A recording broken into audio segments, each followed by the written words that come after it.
which flies the fleet with millions of real fighting men. It is yours to dig and fight, it is to speak with the sword, not the pen. World War I was a conflict like no other.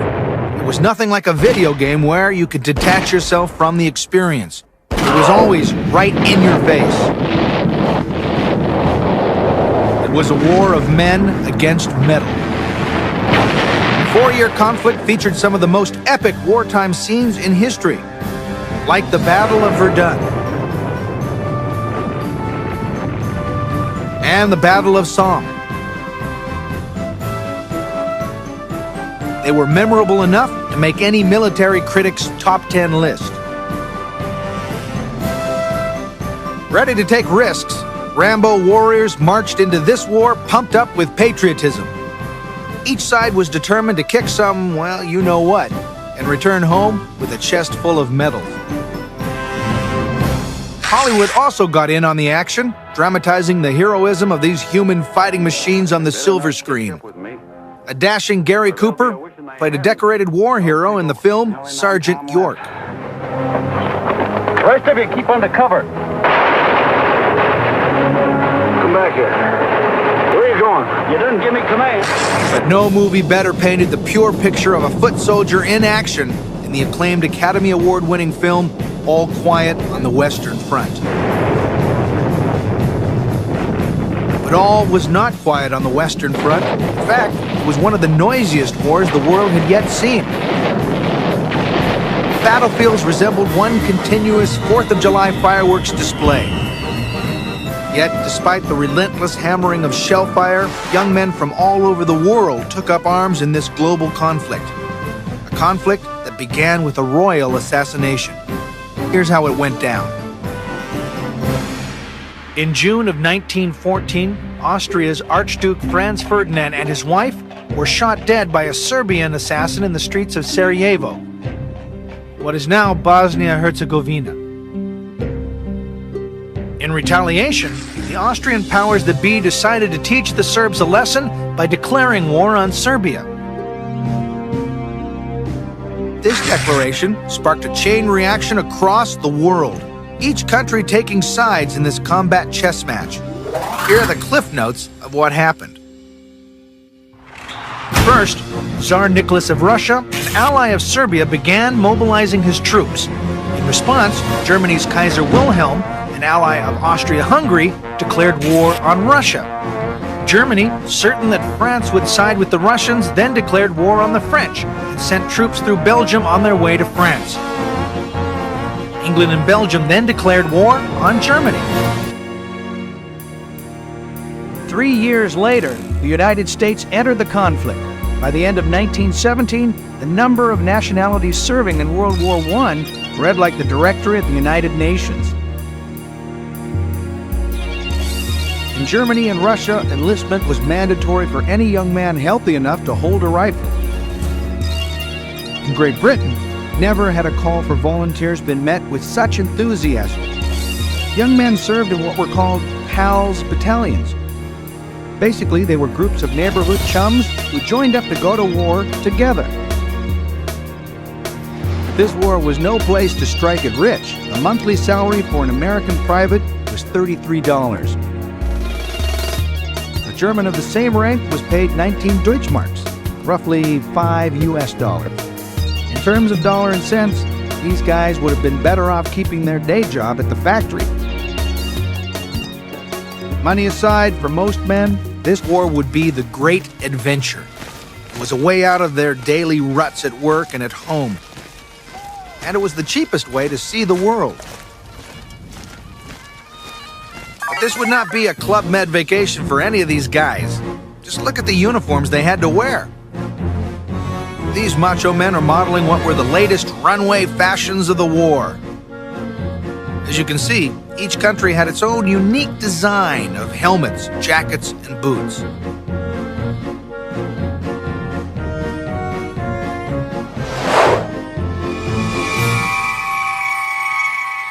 Also, guten Tag, ich heiße Rolf Galke.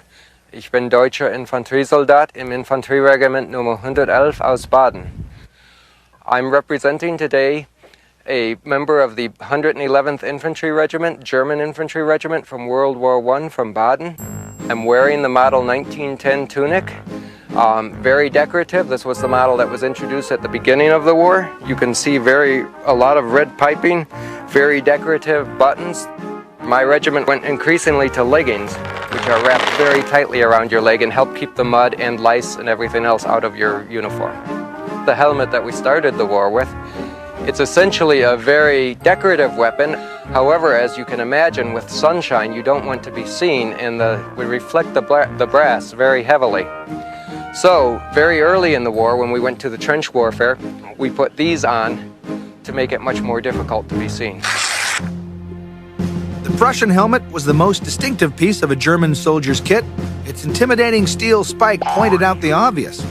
You were young and strong with a whole lot of attitude. This was his pride and joy. The Prussian helmet has the Prussian plate, whereas each state would have its individual plate, along with battle honors. Everyone wonders what the spike's all about. It represents the spear points of the army of Frederick the Great. This particular piece of headgear had effect upon other countries because 12 other countries adopted the spiked helmet because the Germans used the spiked helmet. Yow! That spike looks more like a lethal weapon than a helmet decoration. The Germans eventually replaced these pointy caps with sturdy steel helmets that shield them during aerial shelling. Soon, the steel helmet became every army's most coveted accessory. The typical and very characteristic British infantry helmet of the First World War. Basin shape, stamped out of manganese steel. It's got a very heavy application of a dull colored paint mixed with some sand in there, which was meant to break up the light on it. This particular helmet bears the emblem the tactical emblem on the front of the 4th Canadian Machine Gun Battalion. So Red Arrow is the machine gun battalion within the green rectangle of the 4th Canadian Division. For the most part, every army's uniform was dark and drab, but their nicknames were colorful. The British soldiers were called Tommies because a guy named Tom was the first name filled in the sample soldier's paybook by the Duke of Wellington. As for the Germans, they were given the derogatory name Hun, after the 4th century Mongolian militant Attila the Hun. No army was spared from name-calling. When the Americans entered the war in 1917, they were called Doughboys. Some say their unique donut-shaped buttons on their jackets gave rise to their nickname. No one really knows for sure where the name came from, but it definitely stuck.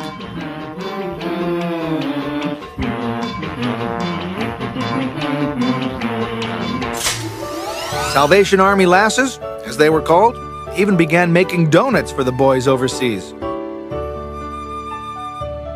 But these doughboys weren't soft and squishy as their nickname might suggest. They were cocky and confident, ready to meet the enemy head on. And this meant taking a crash course in offensive and defensive warfare. What makes us love this country, land of the brave and free? For most of the doughboys, it was their first time away from home. They were put through a rigorous obstacle course of infantry training. These guys didn't have the luxury of a personal trainer. Masses of men worked out together. From a Goodyear blimp, they looked like a scene from a football halftime show. Columns of men bulking up by doing bends and squats in unison. Most doughboys didn't have the time to perfect these drills since they entered the war late in the game. For them, it became on-the-job training. You're put right on the rifle range as soon as they could run you through your physicals and get you your equipment and your uniform and get you to a camp.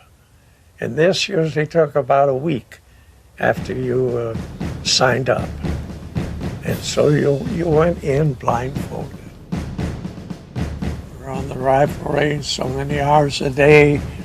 We're on tactical exercises, the storming and chasing and the closing.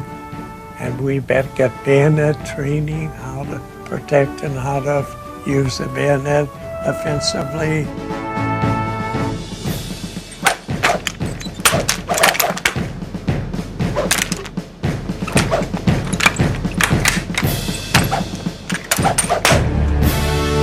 Most doughboys got their combat tips from their fellow allies. Here, an energetic French soldier is showing off the finer points of throwing a hand grenade. First, there's the thrusting overarm toss. Next, the soldier must learn to throw the grenade while kneeling. And finally, there's the deadly lob while lying on one's stomach. Boy, this soldier looks like he's been practicing a little too much. Hand grenades were helpful, but infantrymen on both sides of the war went in with a single primary weapon, their rifle. This is the Model 1898 German Mauser, probably one of the finest design weapons in history. Mauser created a weapon that had an extremely strong receiver and bolt. One of the most unique features of this gun is the charging system. A soldier could simply set the charger in, strip in the rounds, and close the bolt, making it capable of firing 35 to 45 rounds a minute.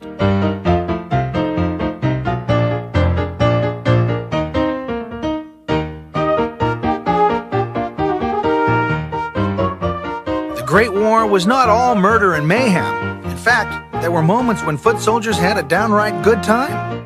When given leave from the front lines, men usually retreated to military camps or to nearby towns for rest and relaxation.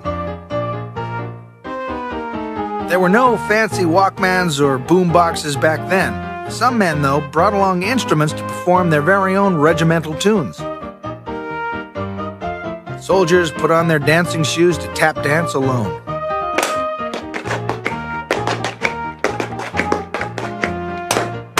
How about that fancy footwork? Or cheek to cheek with each other?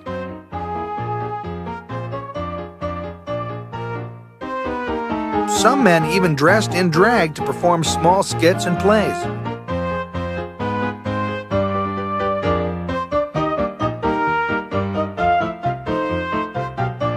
Women were a scarce commodity, except for nurses. And meeting a nurse meant you've been injured enough to land yourself in the hospital.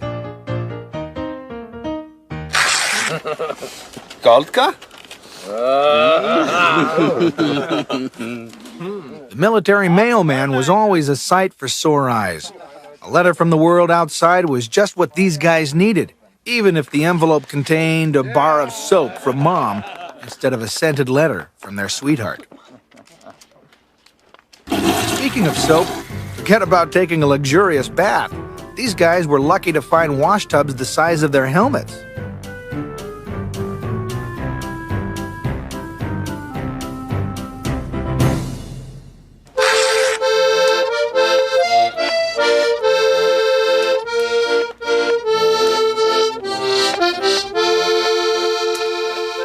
Military camps were places where soldiers could escape from the pressures of the war not so far away.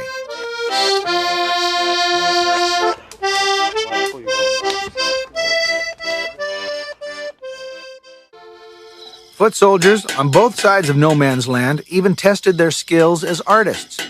Using shrapnel or scraps of material found on the killing fields, they carved and pounded out decorative items that became known as trench art. This is an example of what's called trench art, and this is made out of a French 75mm brass cartridge case. And the work that's gone into this obviously is indicated by the soldier's ability to flute it here, and then he stippled the case and actually engraved the emblem of his American division. Trench trinkets were great wartime souvenirs. Some of the sculpted knives and bracelets were masterpieces, beautiful enough to be displayed at the Louvre.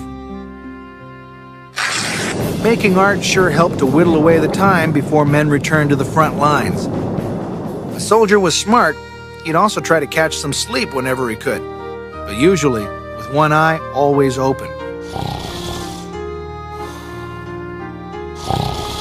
In many areas on the Western Front, the Allied and German trenches were literally a stone's throw away from each other. At times, the infantrymen on both sides felt they were just as much comrades as they were enemies, stranded in this game of trench warfare.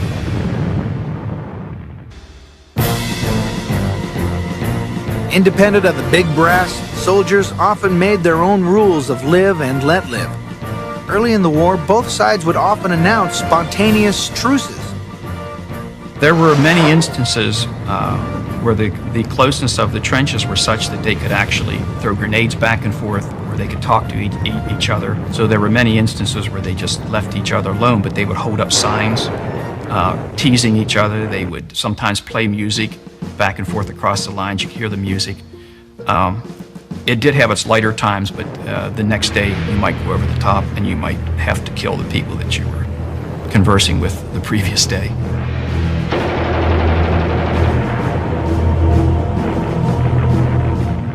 The most memorable truce occurred on the bitterly cold Christmas of 1914. Across no man's land, British soldiers could hear the German soldiers sing Silent Night. The British applauded and began singing their own Christmas hymns. Both sides were singing Christmas songs, and eventually one brave soul yelled back, would you meet me in no man's land? And another brave soul perhaps got courage enough to walk out, and they shook hands, and pretty soon men started coming out of the trenches and exchanging, swapping maybe tobacco for chocolate. The officers, although they knew this was wrong, overlooked it in most cases. Soldiers on both sides laid down their weapons and gathered together in no man's land to share in the holiday spirit. It was a time soldiers on both sides could feel human again, but it was a fleeting moment. British High Command was peeved when they heard the news about the Christmas truce. The holiday ceasefire quickly ended. Both sides returned to their fortified ditches. And just to make sure this didn't happen again, the following year the Allies launched a Christmas Eve bombardment, and for the rest of the war, there were no holiday truces. The live and let live policy returned to live and let die. The infantrymen never had another Yuletide truce, but they did spend 3 more Christmases battling it out on the Western Front. After the first year on the front, the foot soldiers' New Year's resolution were always the same. Let's just make it through the holiday season alive.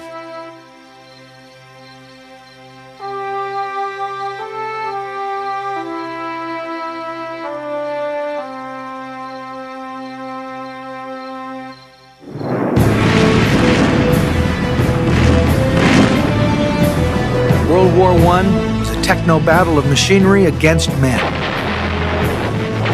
To defend themselves, a supporting cast of the most sophisticated artillery to date backed the foot soldiers on both sides. Modern-day catapults launched 16-inch projectiles that pounded and flailed the landscape. Heavy howitzers called Big Berthas blew towns to smithereens.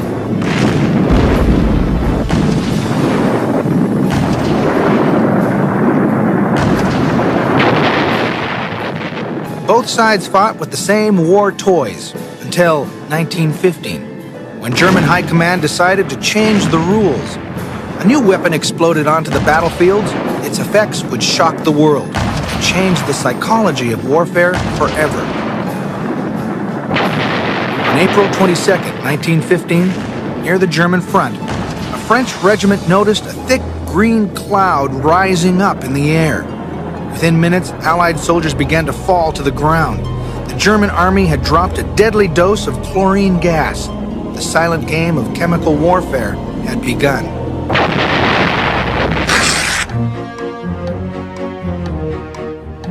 The Germans used a variety of gases. The most horrible was probably mustard gas, which was 35 times more lethal than chlorine gas. Not only did it choke you and kill you, it would also burn your skin if it went through your clothing. They also used forms of toxic smoke. The smoke was an irritant that would make you take your gas mask off to cough, and then they would dump in the lethal gas on top of that.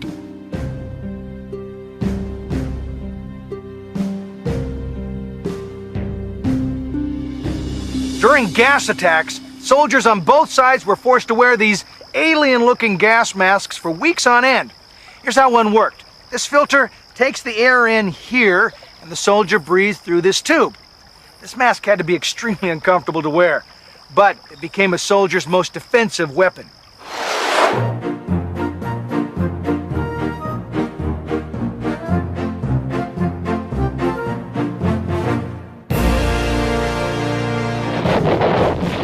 Unable to see or hear it coming, poisonous gases became a new weapon in psyching out the enemy.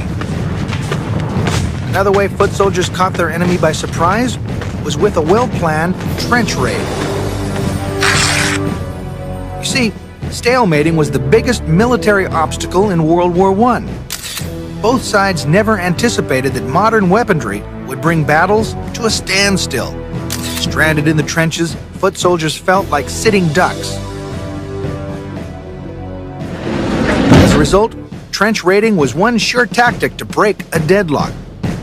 The German army recruited elite assault units specially trained for this type of siege warfare. They were called stormtroopers. German stormtroopers' morale was extremely high because they felt they could actually do something instead of just sitting and waiting to be attacked. These German stormtroopers were programmed to stop at nothing. Always maneuvering at night, their assaults were synchronized and well choreographed. First, they usually set up a flare. Then they charged over the top and into enemy territory. They used grenades and good old-fashioned hand-to-hand combat to overtake an opposing trench.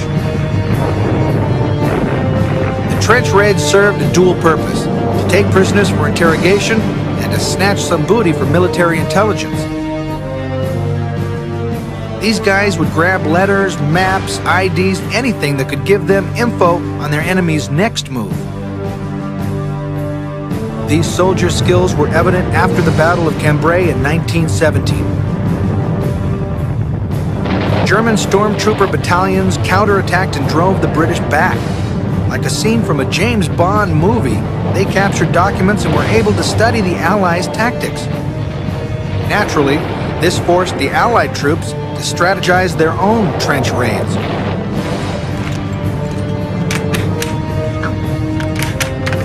Okay.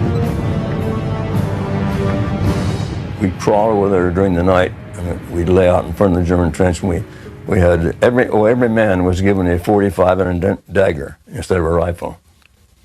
And myself and my sergeant and 2 or 3 other men would have wire cutters to cut the lower wires, and then we'd crawl under the barbed wires. And when I'd give them the signal, everybody jumped at once.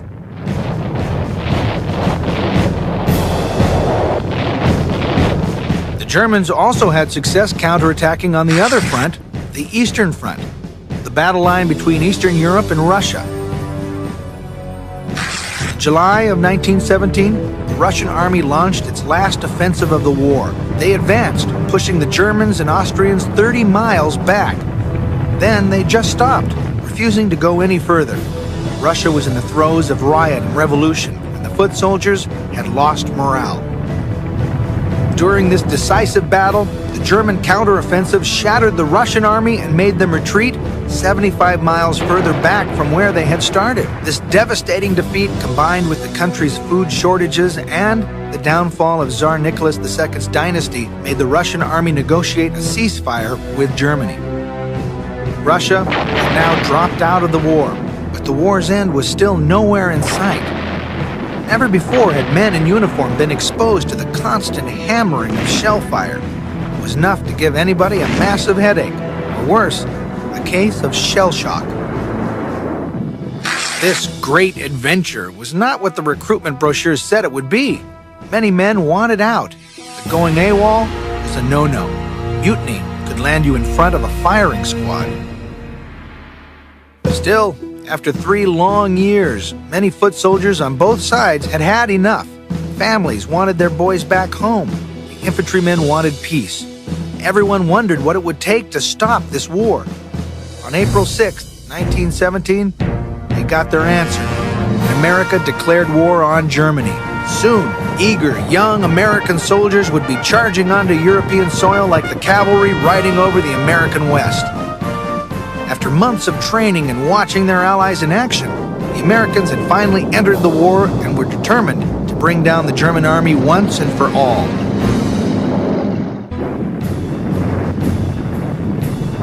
Those who had placed bets in 1914 that the Great War would only last a few months lost their shirts on the deal.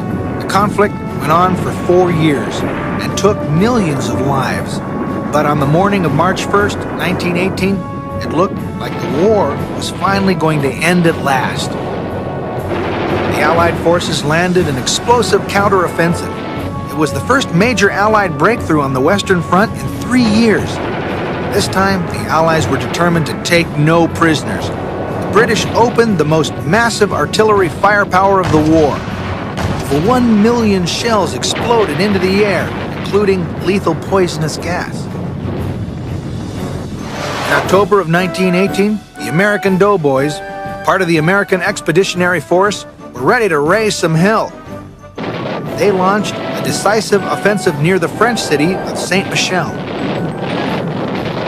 Our battle plan would be all worked out for us. And this is the way that we would study the terrain, study the German trenches, the German strong points. Just like you're boxing, you're working out an opponent, you jab him and find out his weak spots. And we found their weak spots. The Americans blasted the Germans with infantry, tanks, and artillery. The Allies finally brought the Germans to their knees. The soldiers themselves realized that they were up against an undefeatable enemy, especially when the United States entered the war with fresh troops. They saw these fresh young Americans coming over, the ones they captured. They were happy-go-lucky, they were fearless. They waded into German positions like crazy men. They just couldn't understand these Americans. They were acting like cowboys. They realized they were beat. They were fighting an undefeatable foe, and it was only a matter of time. Time had run out for the German army. Rumors spread of a surrender. We had rumors going about a week ahead of time that the war was going to end. Everybody was being real conservative at that time there, boy. They didn't want to get bumped off at the tail end of the war, but a lot of them got it. On November 11th, the German High Command gave in and signed an armistice agreement delivered by U.S. President Woodrow Wilson. Both sides had agreed to lay down their arms. The Great War was essentially over.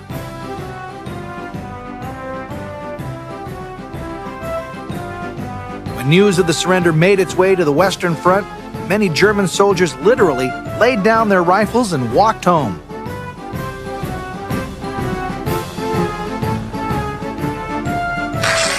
On the other side, the Allied soldiers tossed up their hats in celebration. When I get back to my American blighty, I'll be mighty, mighty glad I'm home, home, back from over there. Glad I did my share. I wouldn't care just where they landed me, in Liberty Land. Victory parties spread across 2 continents. Every country was glad to have their boys home. From the girls, and Mother and Dad and Uncle Ben will pray I never go away again when I get back to my American blighty. In the United States, decoration ceremonies for the heroes were bigger than the Academy Awards. Over 120 American men received the coveted Medal of Honor. American Doughboy's ultimate war trophy, however, laid back on the battlefields. At war's end, soldiers scavenged no man's land like starving hyenas for war mementos like German medals, helmets, and automatic pistols.